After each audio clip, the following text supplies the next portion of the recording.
আমরা কি জানি মসজিদে ঢোকার সময় যেমন 5টি সুন্নত রয়েছে, ঠিক তদ্রূপ মসজিদ হতে বের হওয়ার সময়ও 5টি সুন্নত রয়েছে। সুন্নতগুলো কি কি? 1 নম্বরে বিসমিল্লাহ পড়া, 2 নম্বর দুরূদ শরীফ পাঠ করা, 3 নম্বর দোয়া পড়া। দোয়াটি হলো আল্লাহুম্মা ইন্নী আসআলুকা মিন ফাদলিক। 4 নম্বর বাম পাও দিয়া বের হওয়া।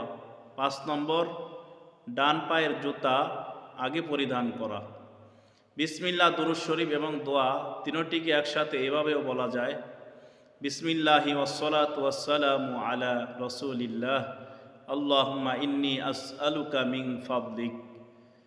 তাই আসুন আমরা সকলে মসজিদ থেকে বের হওয়ার সময় এই 5টি সুন্নত আদায় করে বের হওয়ার চেষ্টা করি।